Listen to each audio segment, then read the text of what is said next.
good to see everybody here this morning, and glad we have the opportunity to be able to study together.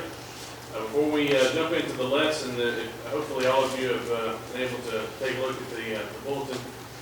And just, of course, as always, great job by the editing department that we have over there, the crack staff of the bulletin.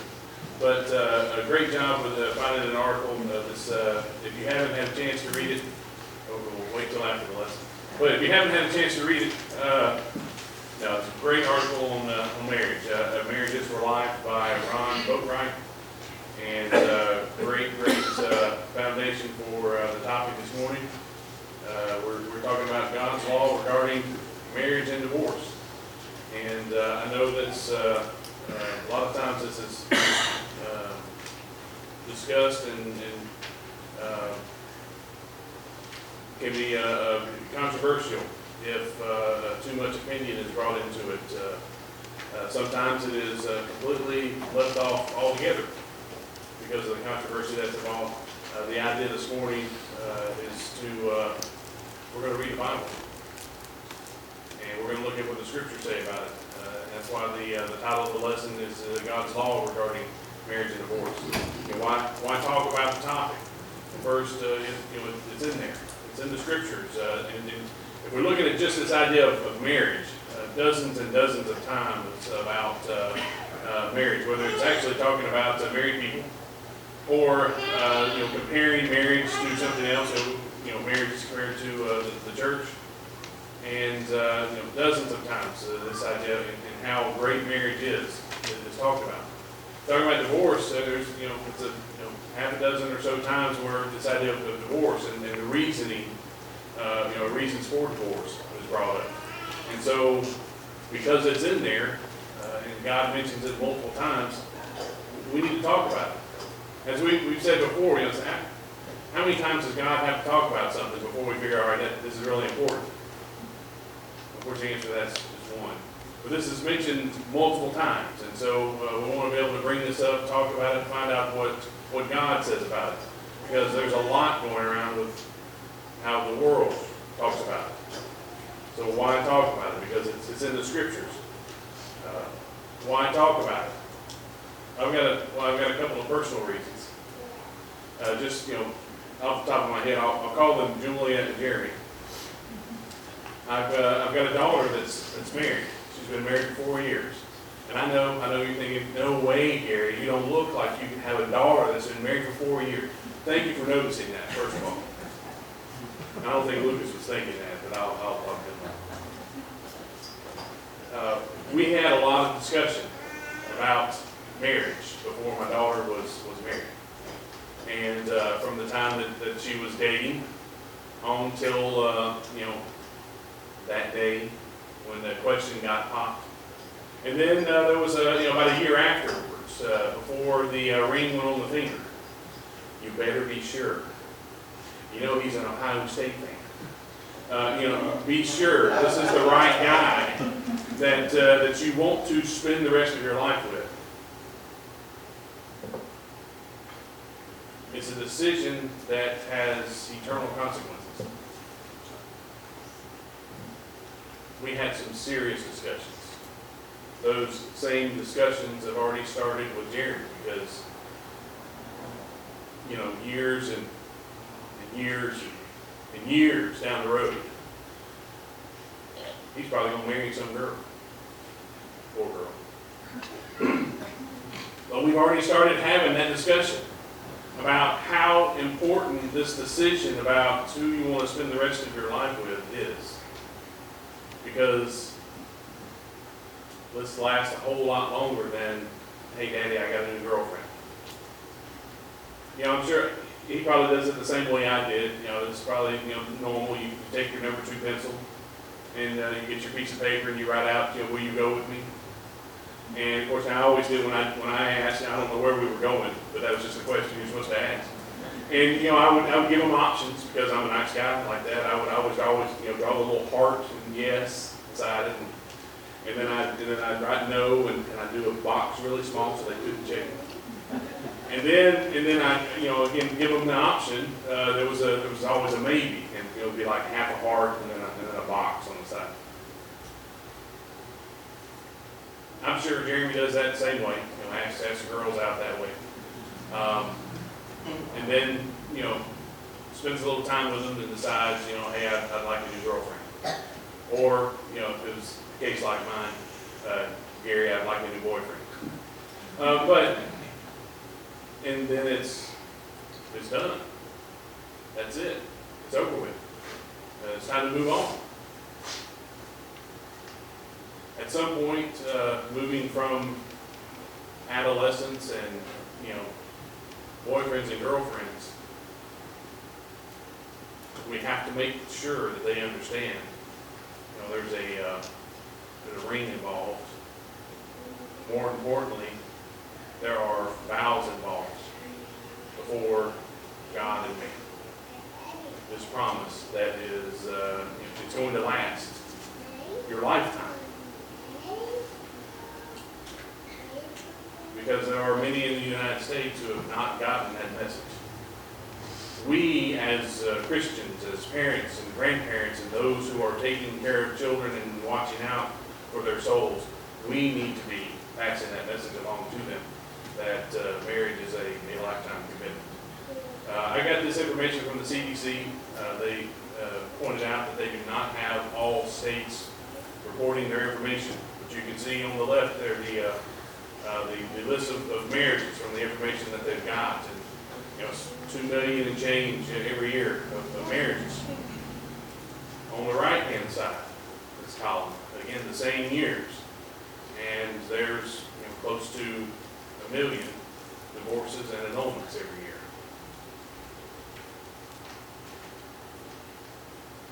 From the fine folks at lawyers.com. They have some descriptions of different types of divorces you have, at fault and no fault. And what they said about no fault divorce, today all states offer no fault divorce. In some states, no fault divorce grounds are referred to as irreconcilable differences, incompatibility, irretrievable breakdown, which all basically mean that you and your spouse have fundamental differences and your marriage is broken beyond repair, but no one's to blame for the divorce. My boss has 3 kids. Well, at least that he claims on his taxes. 3 kids. He said there is a 4th one that also lives there in the house with them. Because every time he asks, who made this mess, or who didn't do the dishes, the same answer across the board from all 3. Not me, not me, not me. And so this kid named Not Me would love to meet me. He'd like to be able to have a conversation about all the problems that he causes at the house. But in this particular case, we have put into law the ability to blame Not Me for divorces. And I'm not picking on anybody that has gotten a divorce. I am trying to point out how easy man has made it to get a divorce, at least here in the United States. With a no-fault divorce and the right amount of money and having a conversation with the right lawyer, you can get a divorce for any reason, or you can get a divorce for no reason. And when we move to Matthew chapter 19, we'll see that is exactly the same place that they were when Jesus was teaching them about divorce. We're going to spend most of our time the rest of this morning in Matthew chapter 19, so if you're not there already, go ahead and turn there. We'll look at these verses and kind of see, again, the situation they're in, the culture that they're in, and then this description that Jesus gives us, this answer to a question that Jesus gives them. We'll look at the first couple of verses again just to get the background. It came to pass when Jesus had finished these sayings that he had been teaching. He departed from Galilee, came to the region of Judea, beyond the Jordan, and great multitudes followed him, and he healed them there. So we've said it before. Jesus was a rock star. He's everywhere he went. I don't know if they had the paparazzi and they kept holding up candles everywhere to try to, get the pictures, or, everyone, just crowds just gathered around him. It was amazing. I mean, people were blind, could be blind since birth. He healed them. They couldn't walk. Go ahead, you can walk now. People wouldn't have all their body parts. The arms would be, short or missing, and he'd be able to heal them. They'd have full-grown bodies. Even that whole death thing, come back to life. Okay, they did. And here he was, just multitudes gathered around him. All these amazing things happening. And we see the rotten Pharisees. They see all this going on. In the middle of Jesus helping all of these people, we've got to figure out a way to get this guy out. We've got to kill him. See, they weren't sitting back in their offices in their Pharisaical headquarters in Jerusalem, plotting and planning and getting reports of people. The Pharisees were eyewitnesses of the amazing things that Jesus was able to do. And their reaction was, it's just completely normal. That's amazing. Yeah, let's kill him. They didn't care about anything else that was going on. They were there to test him, trick him, find some way to have him arrested and killed. So they ask the question, is it lawful for a man to divorce his wife for just any reason? Not, hey, is divorce okay or not? Is it wide open as far as the reasons go? See, the Jews had a lot of different versions of is divorce okay or not in particular situations. They had something they called the Mishnah. And this was a collection of books and writings. Part of it had the old law in there, and then they had some rabbis who would write commentary based on the law, and so they collected these commentaries and put them in there. And then time went by, and more rabbis would write, and they would write commentary about the commentary about the Word of God. And they were collected all together as well. And so a lot of different rabbis wrote different things about multiple topics, including marriage, divorce, and remarriage. And we look at, we won't actually look at it, but Yevamot 14:1 teaches, this is coming from a rabbi. Men can divorce wives, but wives cannot divorce husbands. And that was, again, the rabbis are these religious leaders, people they're supposed to be looking up to. They followed particular rabbis. And so this rabbi came out and said that this was a man thing. And in the Jewish culture, for the longest times, basically women were not important. They were really important when it was time to have kids. But other than that, they were, not full-blown people. Is basically how they treated them. They were more property than anything. And so they did not have the same rights as men had, and including if they were in a marriage situation, they were not allowed to divorce their husband, which goes against what Jesus described in Mark chapter 10, and Paul wrote about 1 Corinthians chapter 7, where that's, what's good for the goose is good for the gander. Yes, men and women can actually divorce for the appropriate reason. We have Gittin 9 and 10.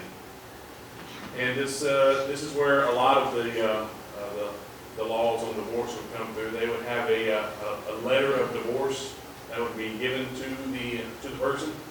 It would be called a git, G-I-T, and that's what they were given. That was their letter of divorce. That's what Joseph would have had to give to Mary.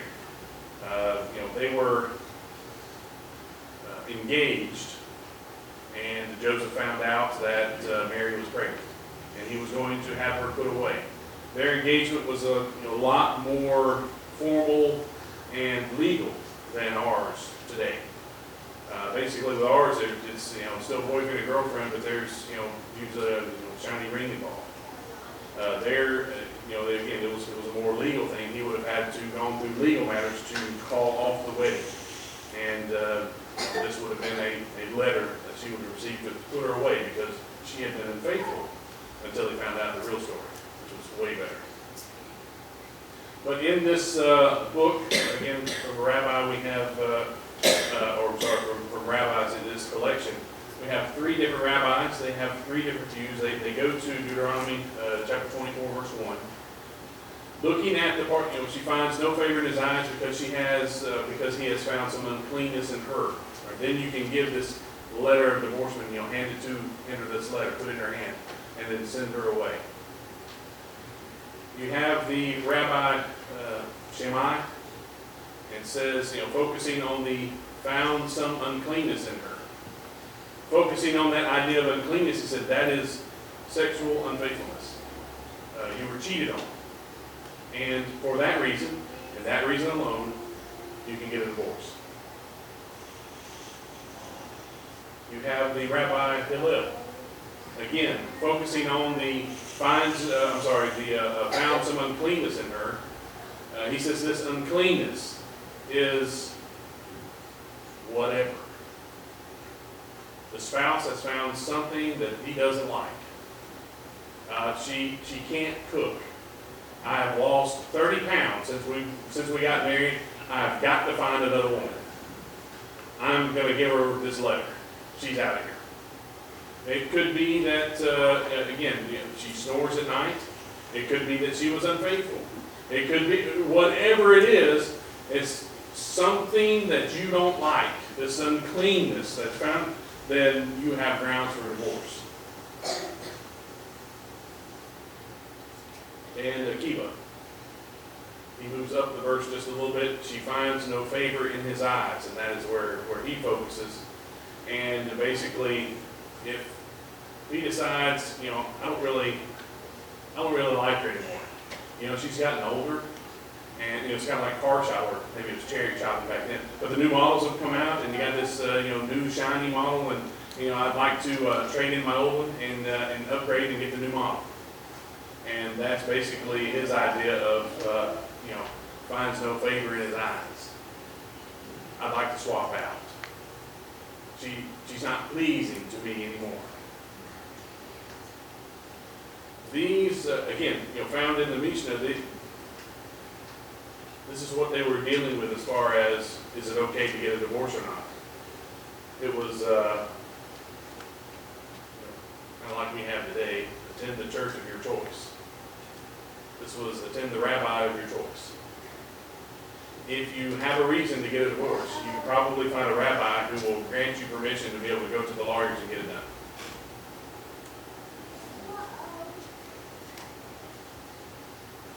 They ask this question because this is the environment that they're in. Can a man divorce his wife for just any reason? And Jesus answers with basically, let's go to the horse's mouth. I happen to know the guy that wrote the rules on marriage. Why don't we ask God, since he invented marriage, why don't we ask him about divorce?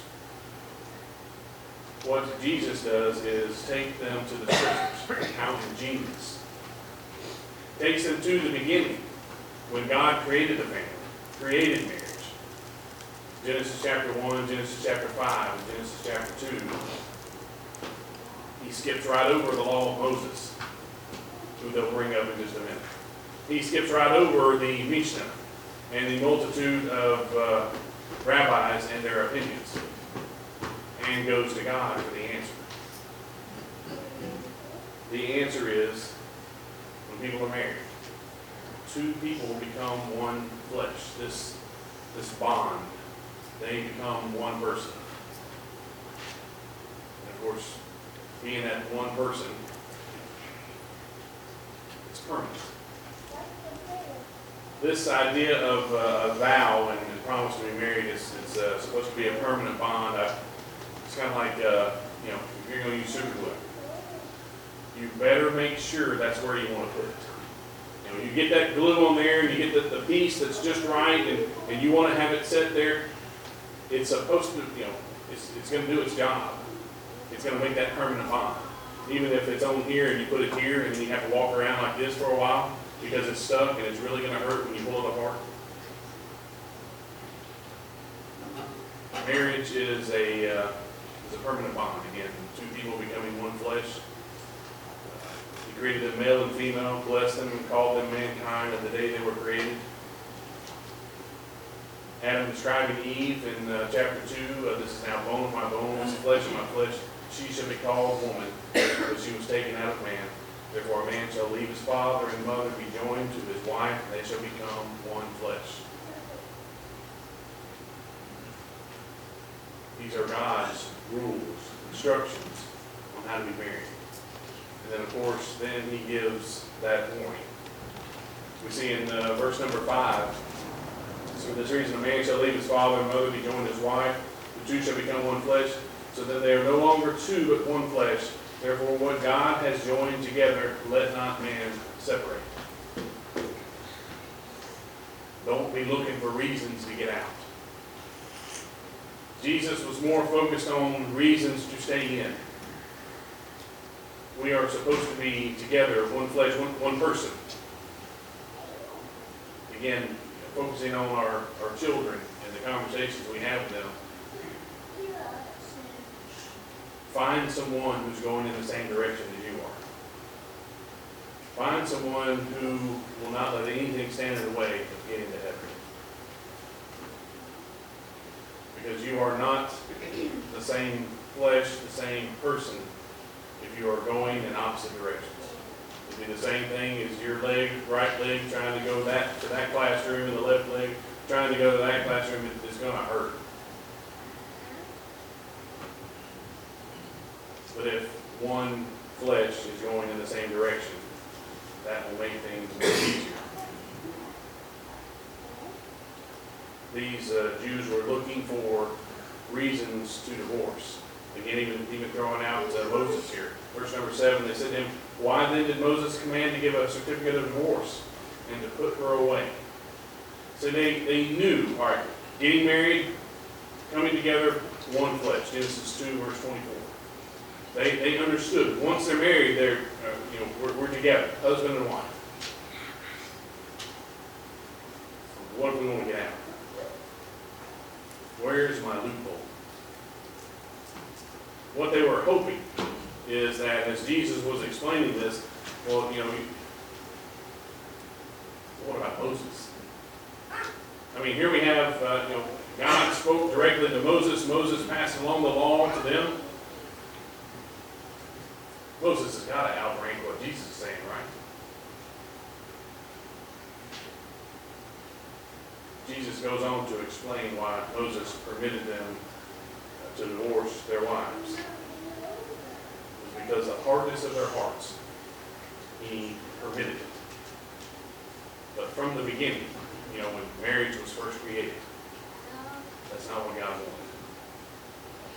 It was not so. But the law says it's okay. I mean, we've got it in the books. Right? We have, from Moses, it's written down, rabbis have written about it, we've got lawyers that'll testify for us. It's in the law, so it's got to be okay.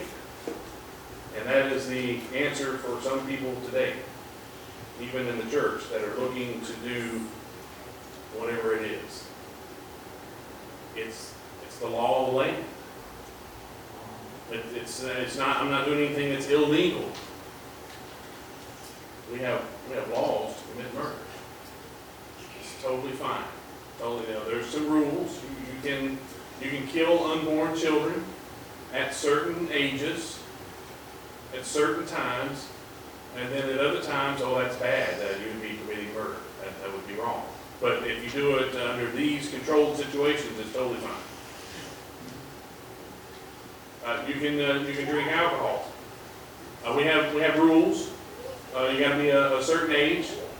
You can get as drunk as you want according to the law.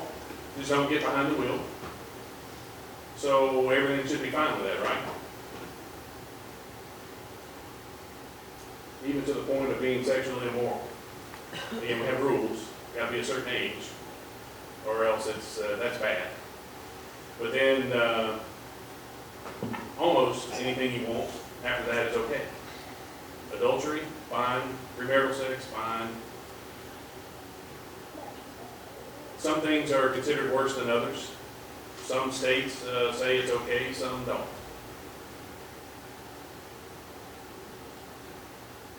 Just because it's the law of the land, does that make it okay? Does that make it okay? According to what Jesus is saying here, God is the source of the law that we need to be focused on. And when it comes to marriage, divorce, and remarriage, He's making the laws, He's making the rules. He created. So verse number 9, He explains, I say to you, whoever divorces his wife, except for sexual immorality, and marries another commits adultery. Whoever marries her who is divorced commits adultery. This idea of sexual immorality, you may recognize the Greek word there with porneia. We get pornography, and that, the root there would mean porn. This is some type of a sexual sin. If that has gone on, yes, you're allowed to get a divorce. The one who does the divorcing, they were not the one in sin, they're okay to marry. The one who is divorced for that is not. Or else, the one that they marry after that, they're going to cause them to be an adulterer.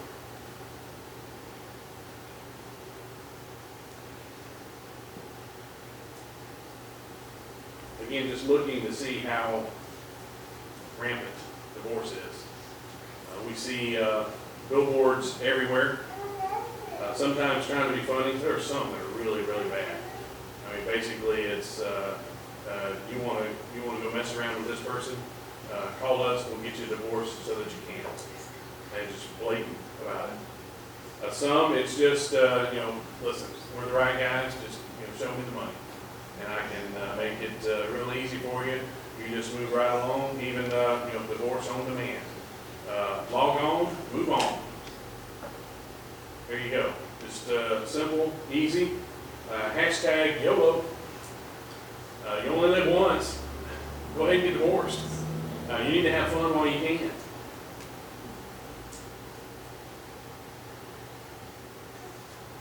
I don't know what kind of billboards they had back in Jerusalem, 2,000 years ago. But this is the type of environment that they were in. If you wanted a divorce for any reason or for no reason, you were able to get that.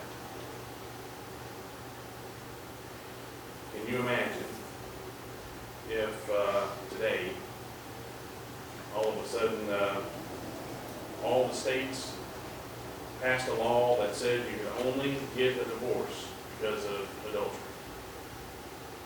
The no fault was gone. The at fault for reasons other than adultery were gone.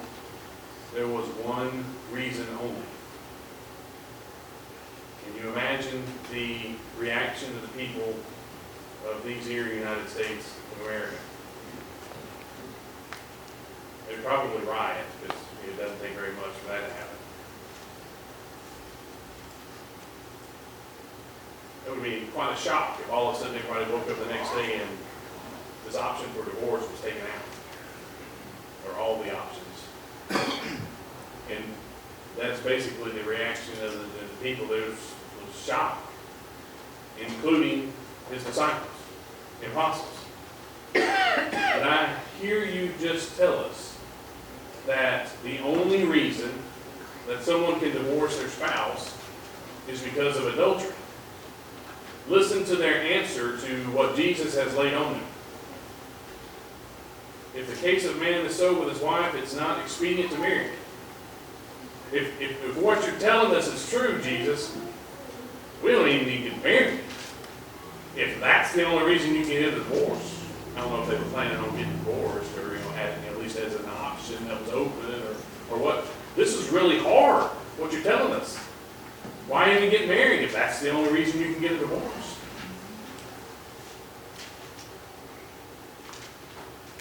This was a shock.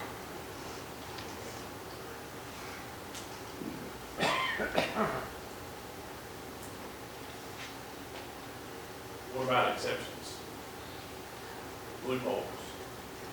I mean, it's just one thing, but what about my case in particular? What about, the case of my parents or some friends that I know? I mean, they, sure, they're okay.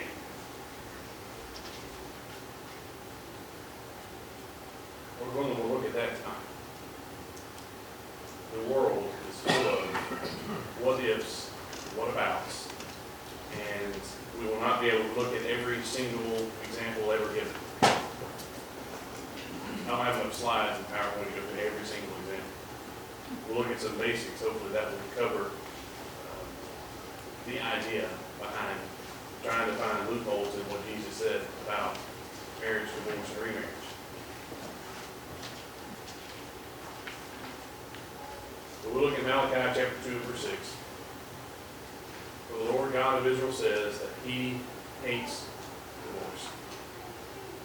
Not just God really hates that unscriptural divorce. God hates divorce. Which, of course, we looking into the mind of God, we can understand why, right? If we look at unscriptural divorce, not getting divorced for the right reasons, somebody is sinning. If it was the fact that, church, she burned the toast, we're done. Irreconcilable differences. I don't like the way she cooked. That is not a reason to get divorced. There's sin involved. Going against the will of God.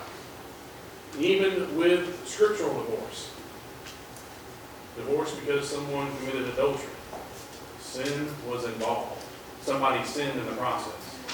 And so divorce happened. So you see why God would hate divorce. Because at some point, sin is always going to be involved. The way of the wicked is an abomination to the Lord. But He loves him who follows righteousness. We look at this idea of sin.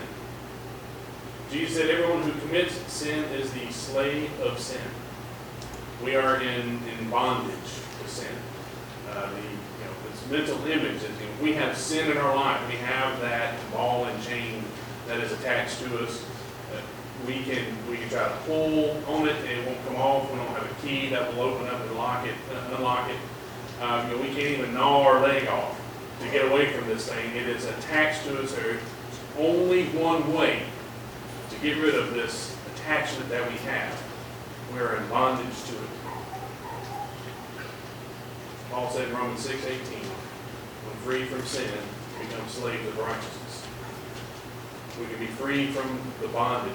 This idea of a ball and chain, and trying to carry this thing around. When prisoners would have that, they would move from place to place. They would have to pick it up to be able to carry it with them. We cannot pick up this ball that's attached to the chain, attached to us, and walk into heaven. It's too heavy. We're not going to be able to do it. But we do need to be attached to something. We become the slaves of righteousness.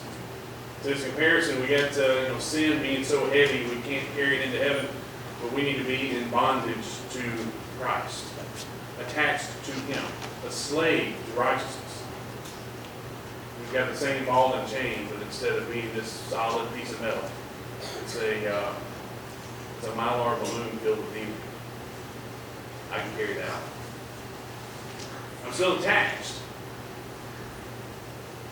But His weight, this attachment, is so much lighter, allowing us to enter into heaven. This morning, if you have been attached to that heavy ball and chain of sin, whether it's been recently or a long time ago, if you have not gotten rid of it, why not get rid of it today? If you've never obeyed the gospel, learning who Jesus is, and finding out what He's done for us, live for Him. Change your life. Luke 13:3, it says, repent or perish. But there must be a change in our life. And then confessing our belief before men, that we believe that Jesus is the Son of God. Matthew 10:32, we'll do that. We'll confess it before God in heaven. And then being baptized and have our sins remitted. It's 2:38. living faithfully after that as a Christian. But if we decide that we want to give up our light attachment and take back on that heavy attachment of sin, we are tempted to fall away.